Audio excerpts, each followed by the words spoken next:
Kami serahkan bulan April ini ke dalam tangan Engkau Tuhan. Di dalam ucapan syukur kami sadari bulan April ini adalah bulan yang penuh dengan perjuangan. Tapi kami yakin dan percaya bulan ini juga adalah bulan yang penuh ucapan syukur. Kami percaya Tuhan, bulan ini adalah bulan yang penuh dengan sorak-sorai. Tuhan pasti akan memberikan berkat setiap dari kami. Tuhan menyiapkan keberhasilan untuk setiap dari kami. Kami percaya Tuhan, tangan Tuhan yang selalu menyertai, menuntun dalam kehidupannya kami. Berkati hamba-Mu pada hari ini Bapa, dalam menyampaikan isi hati-Mu. Pakai hamba-Mu, biarlah pesan firman pada pagi hari ini sungguh-sungguh bisa menguatkan jemaat yang mendengarkan. Berkati jemaat pada dalam ruangan ini. Bukakan hati dan pikiran mereka, lembutkan hati mereka, sehingga firman yang ditabur itu bisa sungguh-sungguh menguatkan mereka. Hanya di dalam nama Tuhan Yesus kami sudah berdoa dan mengucap syukur. Mari kita sama-sama katakan amin. Beri tepuk tangannya paling meriah buat Tuhan. Silakan duduk saudara terkasih dalam Tuhan Yesus. Saudara, sebelum saya membagikan firman Tuhan, izinkan saya memperkenalkan diri terlebih dahulu. Nama saya Kris Sukatmono, istri saya Filia Yosunarto. Saya mempunyai 3 orang anak, Carola, Axelian, Niklaus, dan saat ini saya melayani sebagai gembala di gereja MDC Masa Depan Cerah di Kota Bandar Lampung ini, dan juga sebagai pemimpin kesan. Judul firman saya hari ini adalah detak jantung dari kasih yang sejati. Saudara yang dikasihi dalam Tuhan, hari ini kita memperingati yang namanya Minggu Palma atau Minggu Palmarum, tepat 1 minggu sebelum Paskah. 2000 tahun yang lalu, hari di mana Yesus itu masuk ke kota Yerusalem, disambut seperti halnya seorang raja. Kejadian saat itu, banyak orang melambaikan daun palma. Daun palma itu melambangkan kemenangan, kejayaan, dan simbol penyambutan sang raja. Orang-orang menghampar kain di jalan untuk menyambut sang Yesus dan berteriak Hosana, yang artinya adalah diberkatilah dia yang datang dalam nama Tuhan. Tapi saudara, di balik semua teriakan Hosana, Yesus tahu perjalanan dia sebenarnya bukan ke istana, tapi menuju salib. Bahwa seminggu ke depan, banyak dari suara-suara itu akan berubah menjadi salibkan dia. Makanya hari ini peringatan Minggu Palma atau disebut Palmarum, itu juga disebut sebagai peringatan minggu sengsaranya Yesus. Walau Yesus tahu peristiwa 1 minggu ke depan itu akan menjadi seperti apa, tapi Yesus tetap masuk ke Yerusalem karena kasihnya itu lebih kuat daripada rasa takut. Itulah kenapa khotbah saya hari ini berjudul Detak Jantung dari Kasih yang Sejati. Saudara, coba ya, kita sama-sama berpikir, tanda dari tubuh kita dalam kondisi hidup itu apa ya saudara? Ini jemaat ikutan mikir gak ya? Ada napas ya, masih bisa belanja, bisa makan bakso. Tapi kalau itu tanda rekeningnya masih hidup saudara. Apa tanda tubuh kita dalam kondisi hidup? Jantung kita berdetak. Amin. Ada di sini jantung yang tidak berdetak? Ada? Kalau ada, jemaat di ruangan ini langsung mode panik saudara, ya. Jadi detak jantung dari kasih yang sejati itu adalah sebuah ungkapan untuk menggambarkan adanya kasih yang hidup, katakan hidup. Nyata, katakan nyata. Dan berdenyut aktif. Hari ini kita belajar tentang kasih Yesus yang terlihat ketika Ia membangkitkan Lazarus dari kematian, yang tercatat di kitab Yohanes pasal yang ke-11 ayat yang ke-1 sampai ke-44. Peristiwa mujizat yang Yesus lakukan dan yang tentunya sangat saudara kenal ini bukan hanya menunjukkan kuasa Kristus yang tidak terbatas, namun juga mengungkapkan kasih-Nya yang melampaui segala keadaan, katakan amin. Kasih yang terungkap di ayat yang ke-32 sampai yang ke-36. Jadi begini saudara, Lazarus itu memiliki dua saudara perempuan, yaitu Maria dan Marta. Bukan Maria Sianturi saudara. Ketiga orang ini memiliki hubungan dekat dengan Yesus ini dan tinggal di sebuah kampung bernama Betania, yang menurut keterangan di ayat yang ke-18, lokasi itu terletak sekitar 3 km dari kota Yerusalem. Suatu ketika Lazarus itu jatuh sakit, dan kedua orang saudarinya mengirim kabar kepada Yesus tentang hal itu.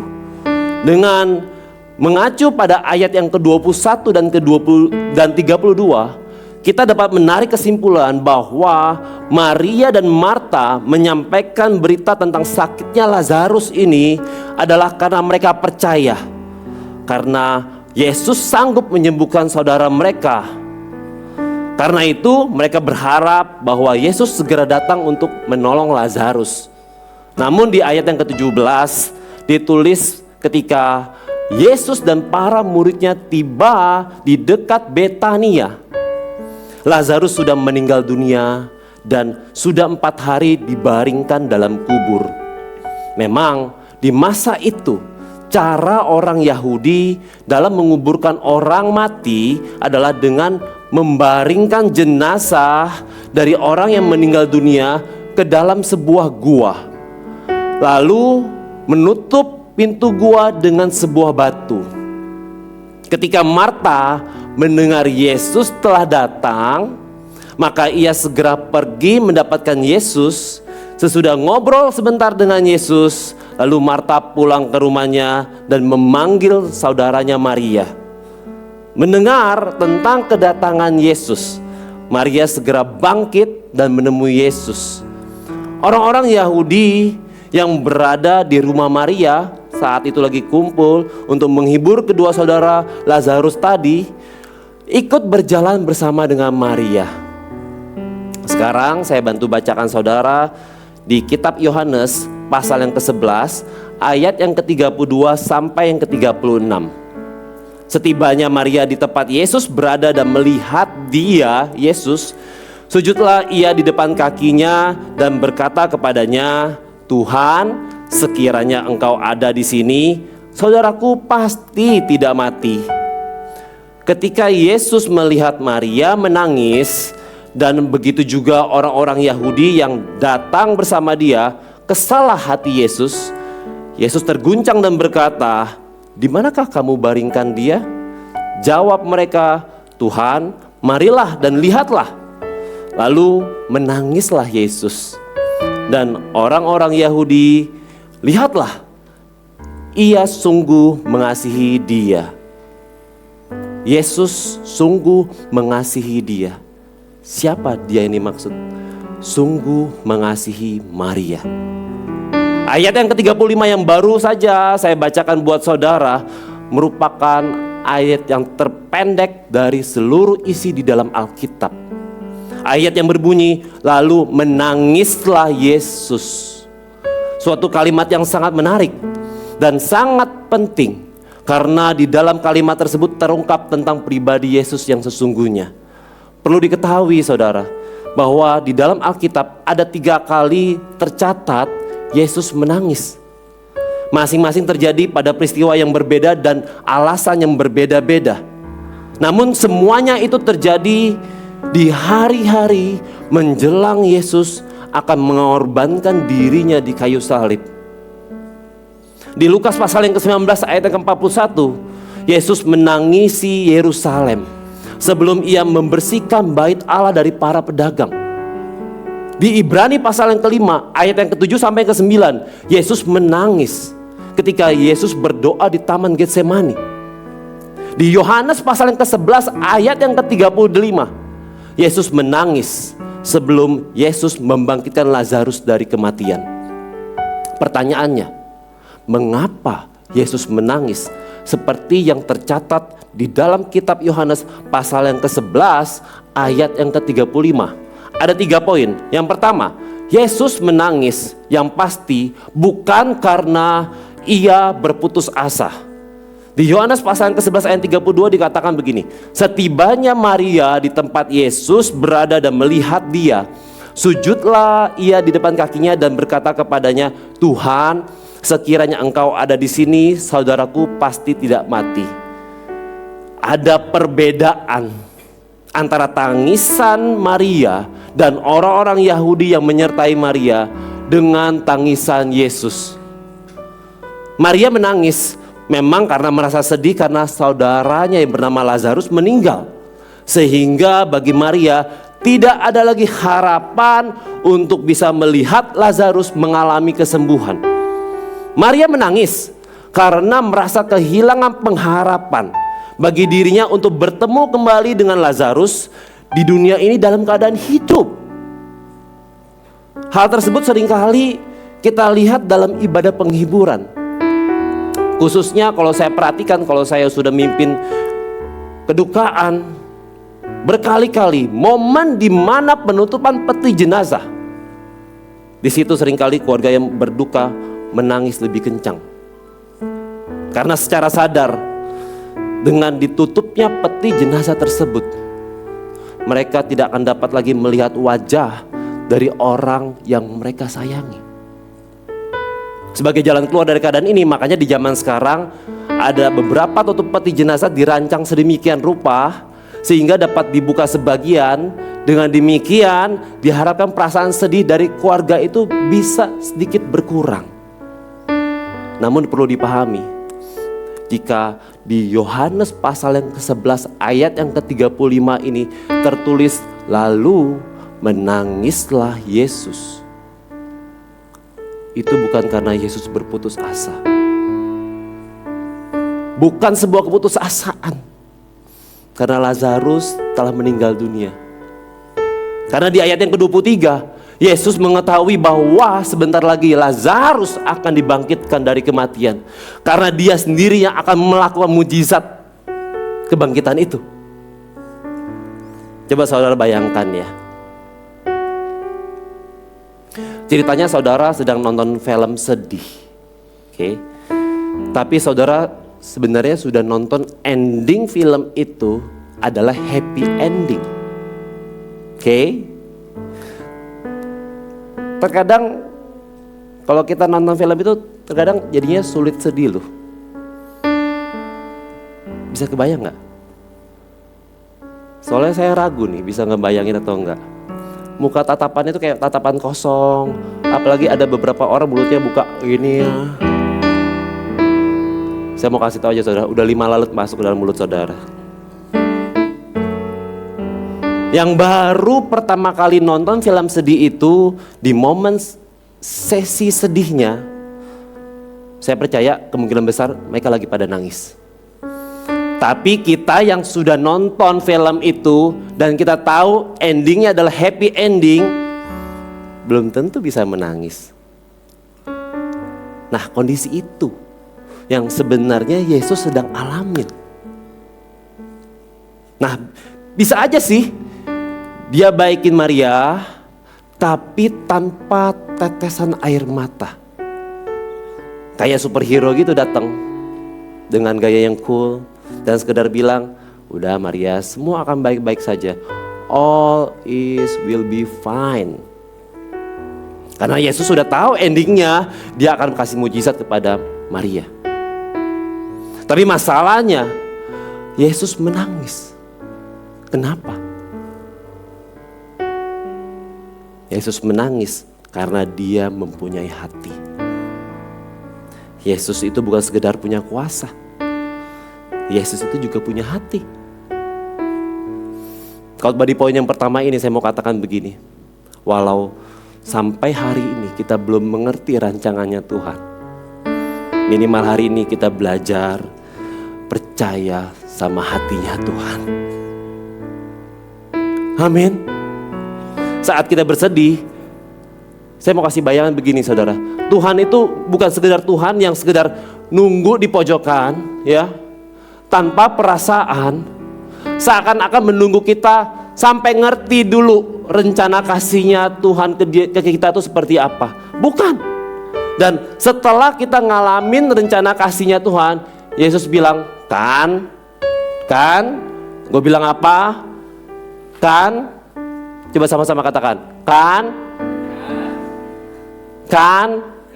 pakai gaya sekarang, kan, sekali lagi, kan, ya, kelihatan yang generasi yang mau ikutin sama yang enggak.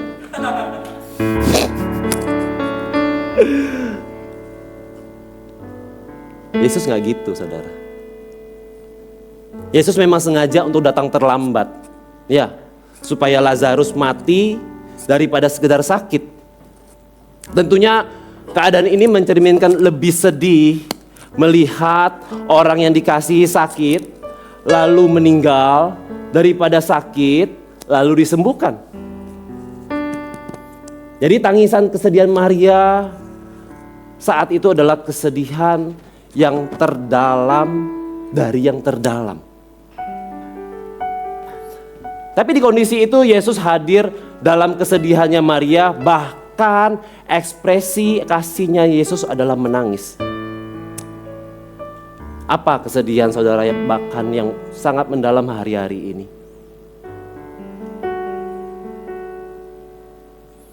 Air matanya Yesus saat ini bersama dengan saudara. Hati Yesus yang penuh kasih itu bersama saudara. Ayo, yang hari ini merasa dapatkan kekuatan baru, kita berikan tepuk tangan yang paling meriah sekali lagi buat Tuhan kita. Pernah beberapa bulan yang lalu, pergelangan tangan saya tuh terkilir. Ceritanya saya mau buka pintu di rumah saya yang macet, di mana pintunya itu harus sedikit diangkat supaya pintu tidak terlalu bergesekan dengan lantai saat dibuka. Salahnya saya adalah setelah memutar anak kuncinya, saya mau cepet aja tuh ceritanya. Pergelangan tangan saya tuh posisinya lagi miring begini setelah saya membuka anak kuncinya. Dengan spontan saya angkat pintu itu ke atas untuk mendorong pintu terbuka, tapi dalam posisi tangan saya lagi miring begini. Yang adalah pergelangan tangan saya terkilir hebat. Momen itu saya masih ingat sekali saudara, tangan saya itu sampai saya teriak, aduh begitu loh saudara. Saya merasakan sakit yang sangat luar biasa. Yang pasti kalau saudara waktu itu ngajak saya Velocity, gak bisa saudara. Tapi kalau sekarang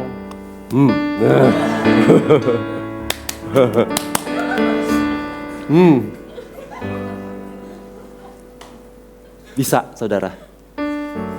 Karena waktu yang cedera itu adalah saat itu tangan kanan saudara. Hati saya sempat berkeluh, aduh kenapa sih Tuhan izinkan kondisi seperti ini. Andai itu gak terjadi, saat itu saya punya banyak aktivitas yang sangat sulit untuk dilakukan. Dan saya harus off-kan sementara waktu. Dan bahkan menyetir aja saya gak bisa saudara. Karena pergelangan tangan saya yang sangat nyeri. Saudara, dulu ketika kita lagi happy kan, hati kita tuh kayak kamar nih ceritanya. Kesibukan, karir, harta, hobi. Sampai Tuhan sang pemilik hati kita tuh sebenarnya gak punya tempat lagi di dalam hati kita. Tapi ketika duka cita itu datang, mungkin yang namanya kita cedera, dipecat, yang namanya putus kontrak, Mungkin yang namanya diputusin pacar, kan sedih. Teman pergi, kesibukan mulai gak ada, hobi juga mulai udah gak bisa dikerjain. Sehingga ada ruang yang menganga di sini yang sebenarnya itu Tuhan tunggu-tunggu. Karena kita selalu mengisi hati kita ya dengan yang bukan dari Tuhan. Makanya Tuhan berusaha masuk. Alkitab bilang begini, lihat, aku berdiri di depan pintu dan aku mengetuk. Cara Tuhan itu gak ngedobrak saudara. Makanya kadang-kadang Tuhan itu harus pakai masalah. Walaupun hati itu sebenarnya punya Dia. Tuhan pakai yang namanya duka cita, pengharapan, pengkhianatan, air mata. Saudara gini loh saudara, air mata pertobatan itu bisa mencucikan hati kita loh. Kadang-kadang kalau kita menangis, hancur hati di dalam Tuhan, Tuhan sakit loh Tuhan. Aku gak bisa terima loh keadaan seperti ini. Tahu gak? Sebenarnya hati kita tuh sedang dipulihin oleh Tuhan loh. Jadi ketika teman saudara sedang meninggalkan saudara, kesibukan saudara mulai gak ada, engkau sudah mulai gak punya apa-apa, engkau sedang seakan-akan masuk dalam lembah kekelaman, ruang hatimu itu mulai kosong. Dan Tuhan bilang, aku bisa masukkan, aku bisa masukkan sekarang kan. Kata Tuhan begitu saudara. Dan kan teman sudah ninggalin kamu, kan kamu sudah gak ada kesibukan, kan kamu sudah mulai banyak waktu, kan dulu kamu manajer. Itu yang saya pernah alami. Ketika saya mengalami kesedihan yang paling dalam, di saat semua jalan terasa buntu, kanan mentok, kiri mentok, depan mentok, belakang mentok, disitulah saudara, saya mulai belajar untuk melihat ke atas. Di momen kesedihan seperti itu, saya mulai merasa dapetin feelingnya, beribadah, doa, baca firman. Di situ saya berjumpa secara pribadi sama Tuhan. Di situ saya bisa mengalami Tuhan, katakan amin. Bawa keputusasaanmu saudara kepada Tuhan. Dan kita akan melihat Dia mengubah keputusasaan hidup kita menjadi kesaksian hidup kita. Dia ubah masa lalu kita menjadi berkat. Dia ubah kekurangan kita jadi kelebihan. Tuduhan-tuduhan yang ada Tuhan gantikan menjadi promosi, katakan amin. Sakit penyakit yang saudara derita, Tuhan ubah menjadi kesembuhan. Segala yang buruk yang terjadi dalam hidup saudara saat ini, Tuhan ubah menjadi kebaikan dalam hidup kita. Berikan tepuk tangan yang paling meriah buat Tuhan. Kau Bapa-Ku yang baik, mengerti bahasa tetesan air mata, tak Kau biarkan ku berjalan sendirian, sebab Kau Bapa-Ku yang baik. Kau Bapa-Ku yang baik, mengerti bahasa tetesan air mata, tak Kau biarkan ku berjalan sendirian, sebab Kau Bapa-Ku yang baik. Engkau sungguh baik. Kita berikan tepuk tangan sekali lagi buat Tuhan kita. Poin yang kedua, Yesus menangis karena kasih-Nya terhadap orang yang menderita. Yohanes pasal yang ke-11 ayat ke-33, ketika Yesus melihat Maria menangis, dan begitu juga orang-orang Yahudi yang datang bersama Dia, kesalah hatinya. Ia terguncang dan berkata, bla bla bla bla. Ya. Dari ayat ini kita bisa pelajari bahwa Yesus itu memahami loh keterbatasan saya dan saudara sebagai manusia. Ada kalanya di dalam penderitaan saat kita berputus asa. Itu sebabnya ketika Ia melihat Maria sedang berputus asa, Yesus tuh gak langsung negur Maria dengan berkata, ya elah Mar, lu tuh udah Kristen lama loh. Kayak gitu aja masih kena mental. Nangisnya gitu amat. Kayak orang yang gak punya iman aja. Yesus gak gitu, saudara. Dia ngerti banget keterbatasan manusia yang sedang menderita. Di Ibrani pasal yang keempat ayat yang ke-15 dikatakan begini. Sebab imam besar yang kita punya bukanlah imam besar, yaitu Yesus, yang tidak dapat turut merasakan kelemahan-kelemahannya kita. Sebaliknya sama seperti kita, ia telah dicobai dalam segala hal, hanya saja ia, Yesus, tidak berbuat dosa. Saudara, saya bayangin ya, kalau Yesus tidak pernah menjadi manusia. Jika saudara sedang datang ke Yesus, Tuhan, aku dikhianatin loh. Maka Yesus tanya ke malaikatnya, kat, malaikat ya, dikhianatin itu apa sih? Terus malaikat jawab, aku juga gak tahu. Terus Yesus malah balik tanya sama kita, emang gimana sih rasanya dikhianatin? Tuhan tuh gak ngerti rasanya. Tuhan, aku ditinggalin Tuhan. Maka Yesus bertanya, sorry nih nanya, ditinggalin tuh gimana sih rasanya? Bisa ngerti gak sih saya yang maksud? Ya, sesungguhnya di dalam kasihnya itu, Yesus dapat turut merasakan penderitaannya kita. Makanya Yesus tidak hanya sanggup membangkitkan Lazarus, tapi juga ikut menangis bersama orang-orang yang kehilangan. Saudara, kaum profesi yang belum menikah, shalom. Ngaku aja kalau belum menikah. Shalom.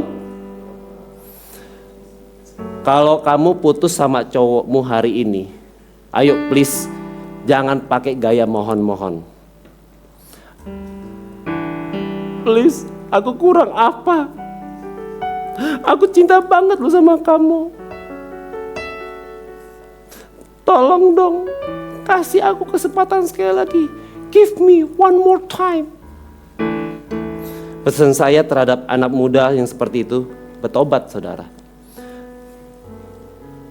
Kamu tuh gak kurang apa-apa. Gak usah down kalau ada cowok yang sudah gak mau sama kamu. Masih banyak ikan di laut. Amin. Kamu tuh harus mahal di mata cowok selama pacaran. Pacaran, kalau cowok sudah gak hargain kamu, apalagi nanti kalau kamu sudah menikah. Ini, saya ajarin yang cewek-cewek.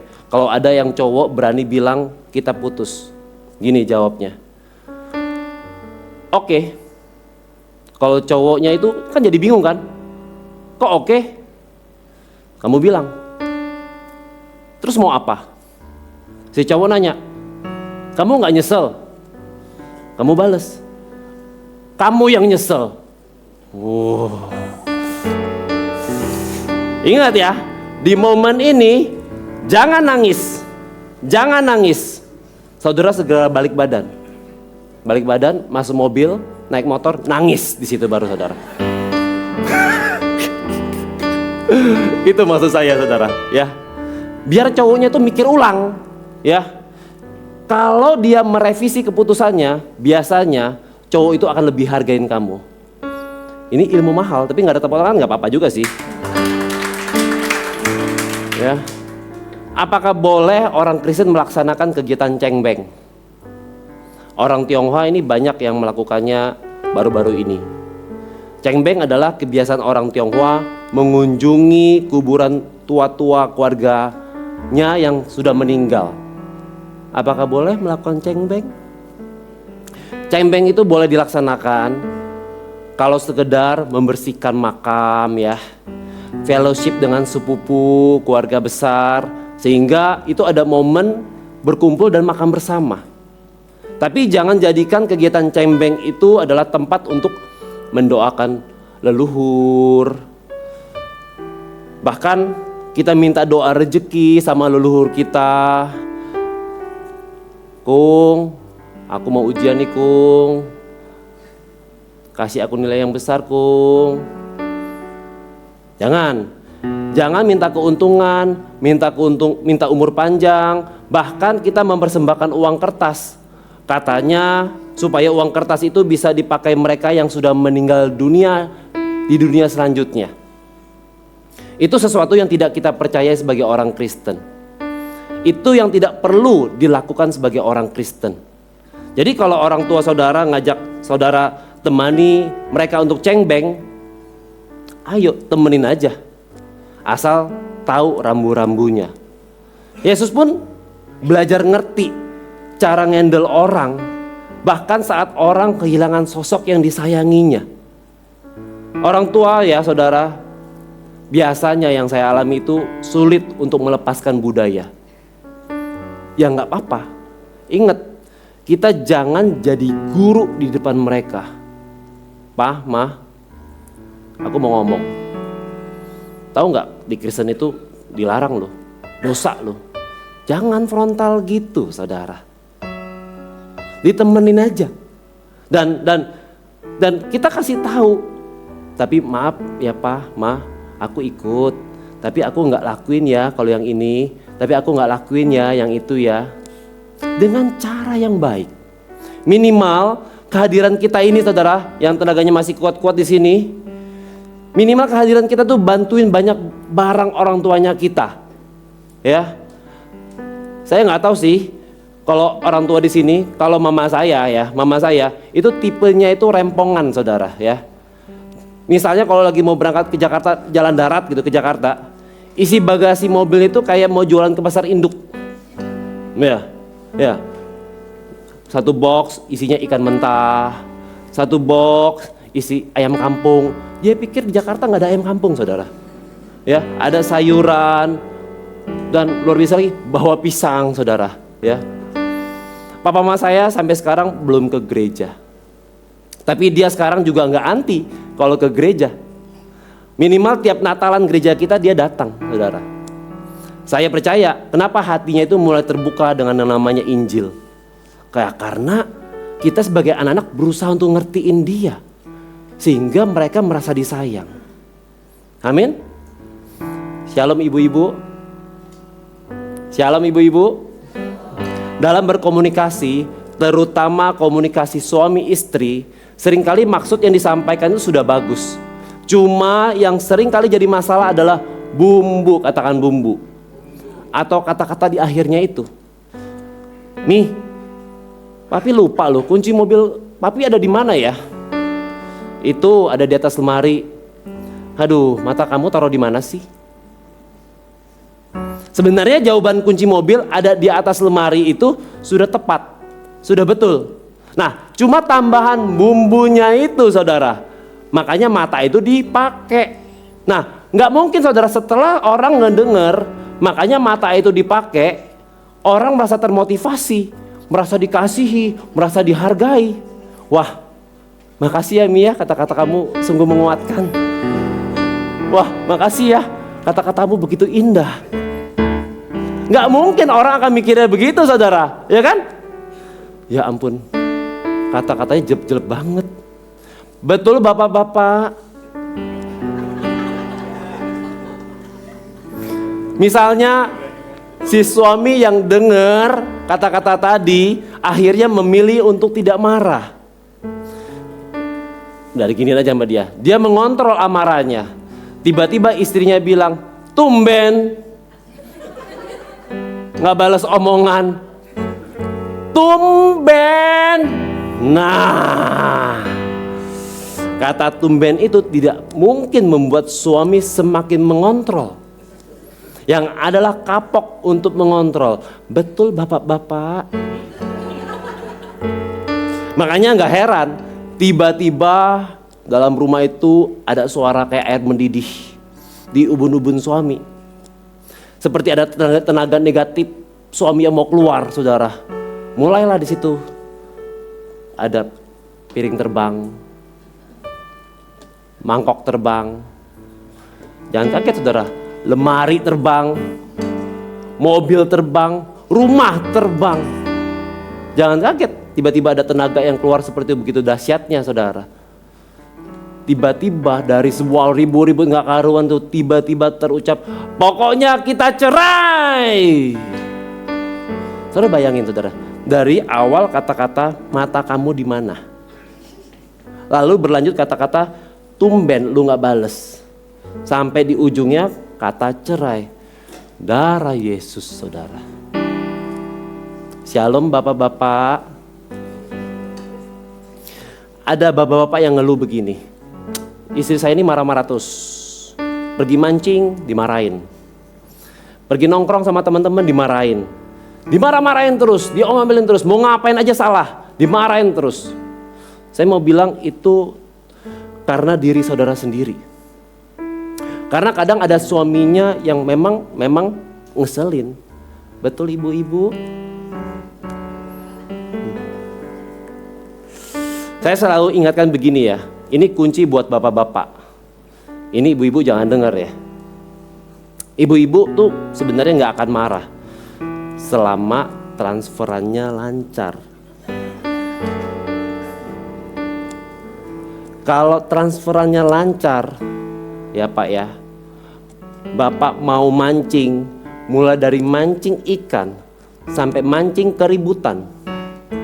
Saudara mau nongkrong dari pagi sampai malam, saudara sudah lakukan transferan, saudara ketik WA, Mi, Papi sudah transfer ya Mi. Istrimu akan bilang, silakan Pi, pergilah dengan damai. Betul ibu-ibu?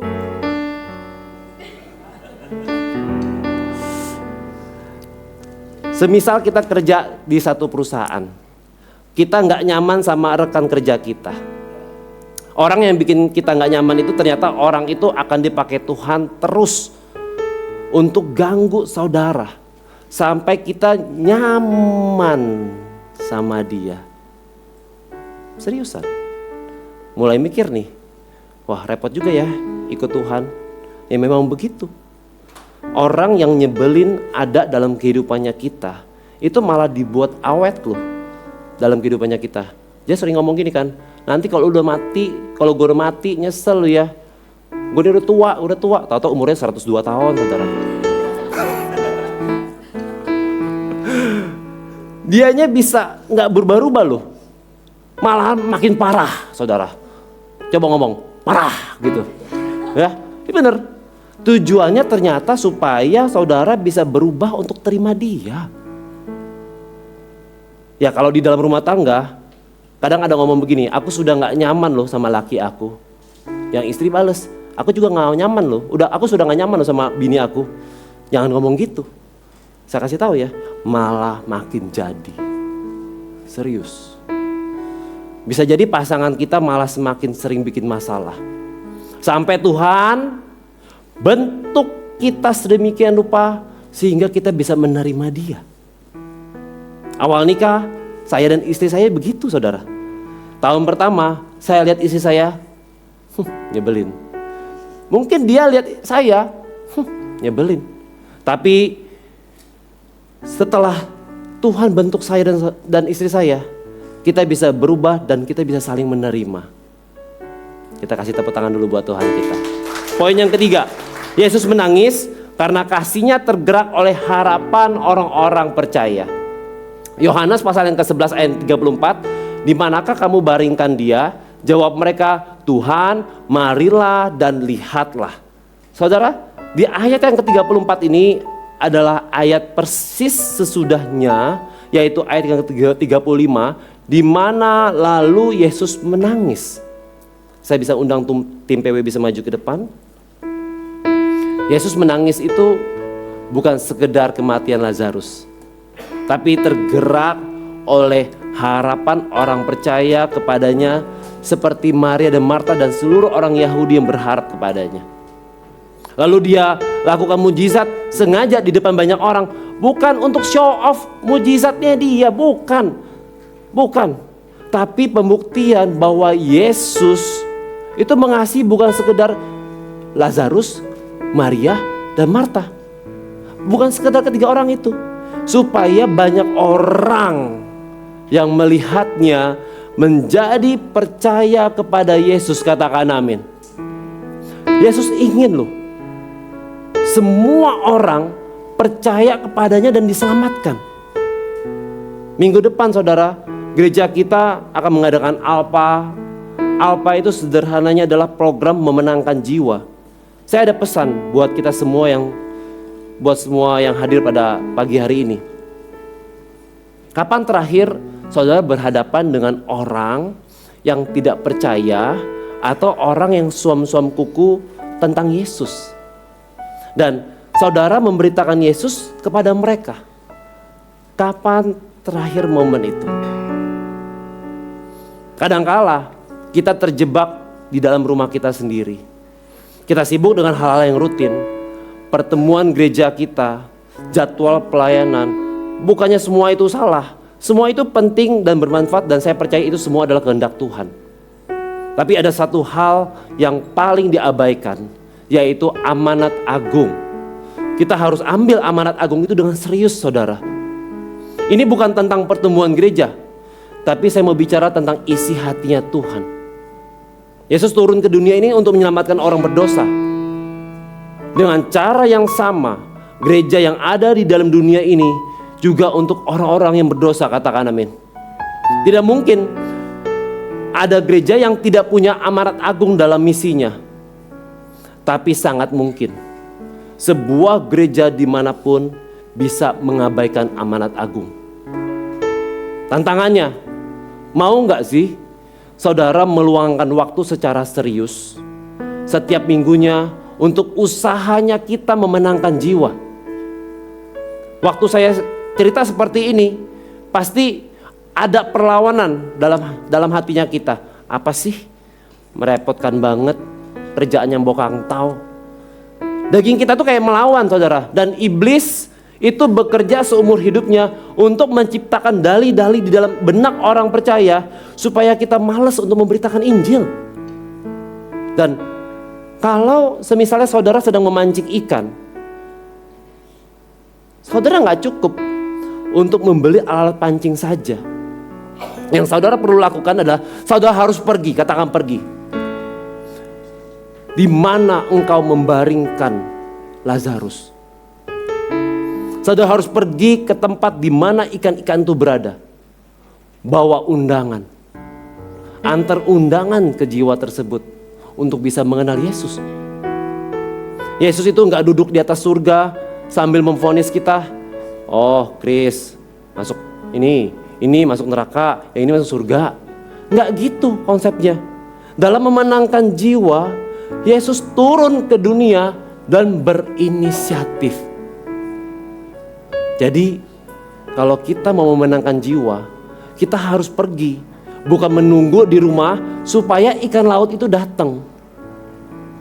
Saya rindu dalam minggu-minggu ke depan ini, setiap jemaat semangat untuk mau memenangkan jiwa.